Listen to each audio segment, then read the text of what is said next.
Nang sumalpok umano ang kanyang motorsiklo sa isang van. Yung motor kasi gusto niyang mag-overtake sa akin. Hindi ko naman maiwasan siya ng husto dahil may kasalubong ako sa kaliwa. Mag-overtake siya dito sa kanan eh. Pag-overtake niya, nabulaga siya sa bato. Hindi niya, pag-iwas siya sa bato, dito siya sumabit sa gilid. Sa lakas ng pagkakasalpok, tumila po ng rider, maging ang babaeng angkas nito na agad isinugod sa ospital. Napuruhan daw kasi ito sa ulo. Mangyari, ang rider at ang angkas nitong babae, wala palang suot na mga helmet. Ang masakla pa nito, ang motorsiklong gamit nila, bukod sa hindi sa kanila, takas lang.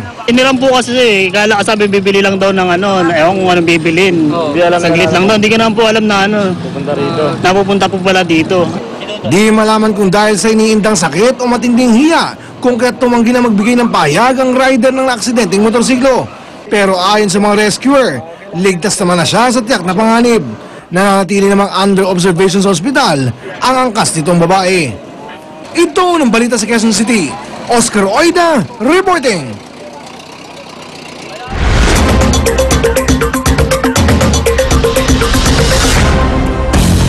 Isang batang lalaki patay matapos umanong malason sa kinaing kamoting kahoy sa Tabaco, Albay.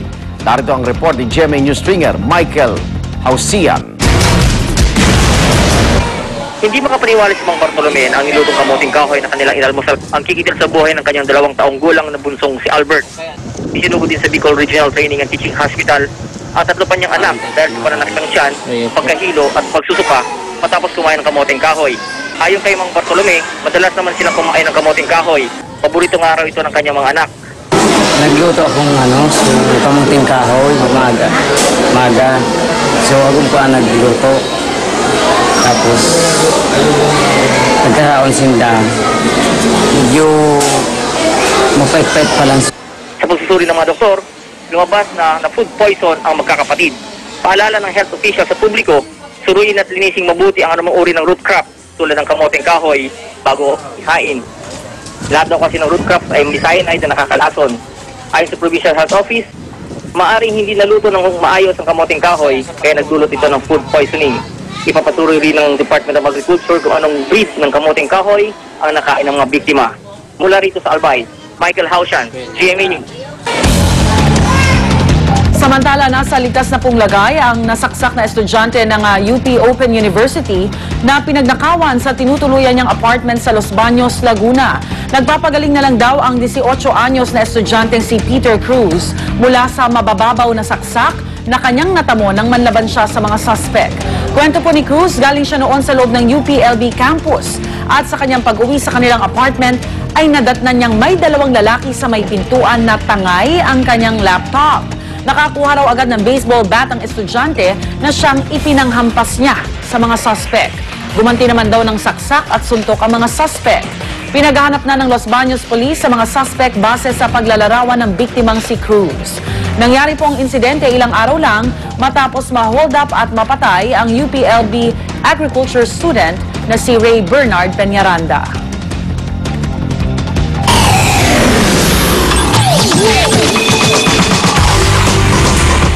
WBO Super Bantamweight Champion Ana Hulaton puspusan na po ang ginagawang paghahanda para sa kanyang title defense kontra sa Argentinian na si Jessica Marcos. Narito ang report ni Mark Zambrano. Sa eksklusibong panayam ng GMA News kay WBO Super Bantamweight Champion Ana Hulaton, baka sa tinig ng Pilipina ang pananabik sa nalalapit na title defense niya kontra sa Argentinian na si Jessica La Leona Marcos sa March 16 sa Argentina. Ito na ang kinuguri ang The Ultimate Road Warrior. Alright, balikan po natin ang ulat na yan maya-maya lamang. Iba't ibang lugar sa mga lalawigan, patok na pasyalan ngayong summer. Tulad na lang po ng isang cruise na inaalok sa Pangasinan at ang malamig na waterfalls sa Aurora. Narito ang report. Maituturing adventure ang pagbisita rito sa Nitumabo Falls sa San Luis, Aurora. Bago marating ang talon, magte-trekking muna ng 1 oras mula sa watershed base camp ng National Irrigation Administration. Medyo mabato ang daan at 2 ilog ang kailangan tawirin. Sa paglalakad, relaxing ang kapaligiran dahil sa mga luntiang halaman at malalaking puno. Pagdating sa talon, tiyak mapapawi ang pagod sa paglalakad. Napakalamig at malinaw kasi ang tubig. Pero payo ng mga otoridad, huwag maligo o tumapat sa ilalim ng talon dahil masyado malakas ang pagbagsak ng tubig. Kung magagawin naman sa San Manuel, Pangasinan, pwedeng subukan ng kalulunsad pa lang na San Roque Reservoir Cruise. Sa cruise na ito, masisilayan ang kagandahan ng Cordillera at Caraballo Mountains. Maganda naman pumunta sa Malatapay Market sa Zamboanga, Negros Oriental tuwing Miyerkules. Meron kasing lingguhang tabo o market day roon. Kilala ito sa fresh seafood dishes at lechong baboy. Karamihan sa tinda, organic. 45 minutong bangka ride lang ang layo nito mula sa Apo Island. Kung nais mo namang magtagal sa Zamboanga, pwedeng-pwede dahil marami ng resort sa lugar. Ang Siargao ay kilalang game fishing capital ng Pilipinas. Sa katunayan ay dinaraos doon ang taunang International Game Fishing Tournament. Atraksyon din doon ang Magpupungko Rock Formation. Kakaiba ito dahil yung isang malaking bato nakapatong sa isa pang bato. Malinis din ang tubig doon kaya patok sa mga mahilig sa swimming. Para sa unang balita, Bernadette Reyes reporting.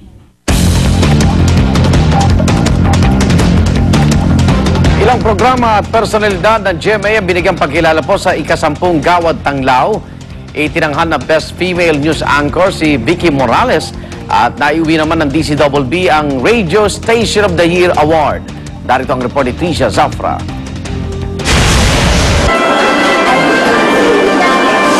Sa ika-10 Gawad Tanglao, napili ng mga akademiko bilang Best News Anchor si Vicky Morales ng Saksi. Isang napakalaking blessing ito para sa amin considering galing sa miyembro ng academic community ang mga nagbigay nito sa amin. At ganoon na lang talaga ang respeto ko sa mga guro, sa mga academicians, sa mga estudyante. Wagi namang Best News Program ang primetime newscast ng GMA na 24 oras. Itinanghal namang Best Investigative Program ang Investigador, habang ang Gawad na Best Magazine Show napunta sa Kapuso Mo, Jessica Soho. Isang malaking karangalan yung natatanggap namin mula sa academe. Siyempre, sa kanila na bubuo yung pamantayan ng wasto at tamang investigative journalism. Asahan po ninyo, lalo po sa mga taga-subaybay po namin na gagawa po kami at hahanap po ng mga makabuhang storya na may entertain yung mga tao, matakam, pero matututo po sila. Pagdating sa entertainment, itinanghal na Best Gag Show ang Bubble Gang. Radio Station of the Year naman ang Super Radio DZWB ng GMA. Ang parangal na ito na nagmula sa Gawad Tanglao ang magsisilbing lakas at inspirasyon ng mga bumubuo ng Super Radio DZWB. Isang taon daw matyagang sinuri ng akademikong mga bumubuo ng Gawad Tanglao ang iba't ibang mga programa, personalidad at pelikula sa bansa hanggang mapili ang mga pinarangalan. Ang pinakauna nating pinipili ay yung sabay karapat dapat. Kapuri-puri at talagang ipagmamalaki mo bilang isang alagad ng kultura at sining. Sa responsibility nila ay maging ehemplo, makapagturo na maganda. Para sa unang balita, Trisha Zafra reporting.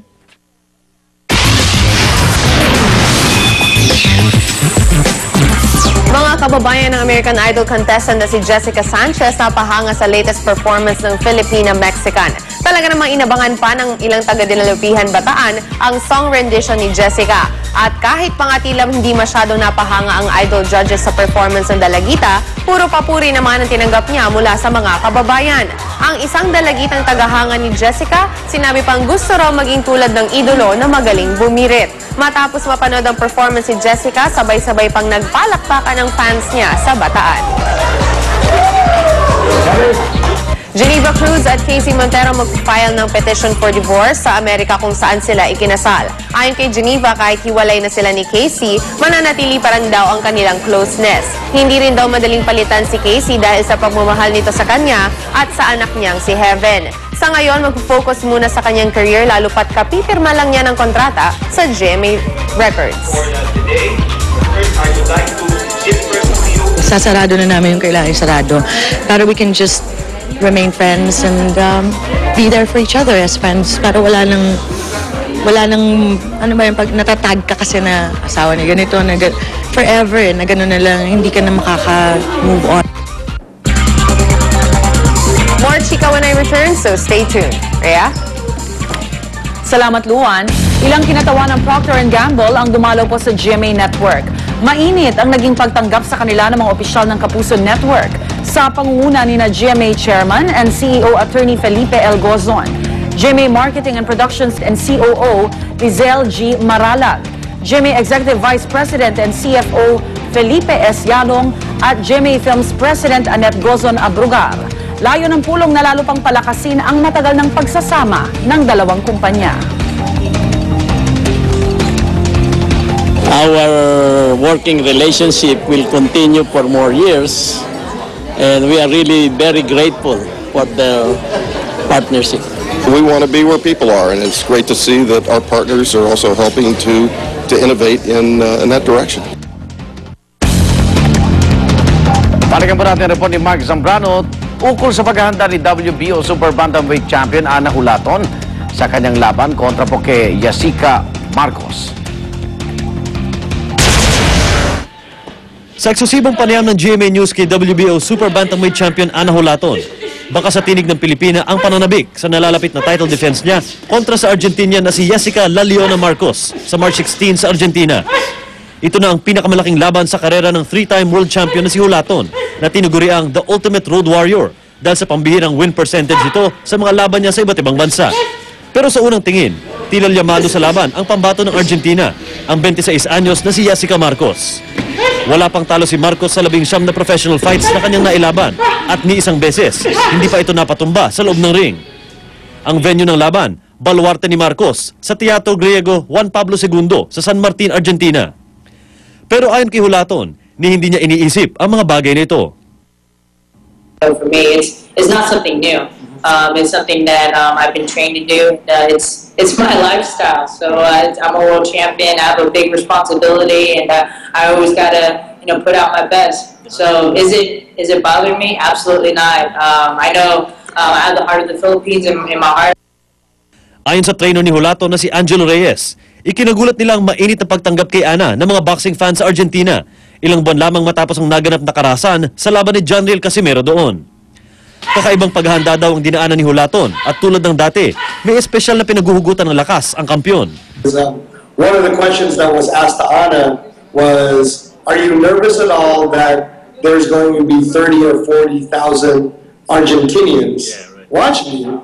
And in a way, she kind of responded by saying, well, I never get nervous because I always have 30 million Filipinos watching me. Mapapakinggan ng live na laban ngayong Sabado sa Super Radio DZBB Barangay LSFM at lahat ng radio stations ng Regional GMA.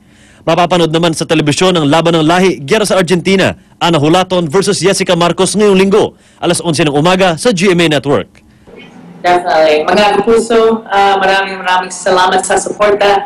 Hello everyone. Ako si Ana Hulaton. I have a fight March 16th and I would love for all of you guys to watch it. I've been training really hard, and every time I meet a fellow Filipina, it's been so touching because so it's somehow, somewhere we all connect, and the connection is strong, and it runs deep with me. So when I go out there and I fight, fighting with my fists and my heart, it's all for you guys.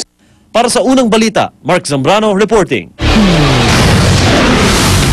At ang hirit namin mamaya, isang rider patay matapos tambangan sa Tanawan, Batangas. 3 hinihinalang miyembro ng Hablot Gang arestado sa Manawag, Pangasinan.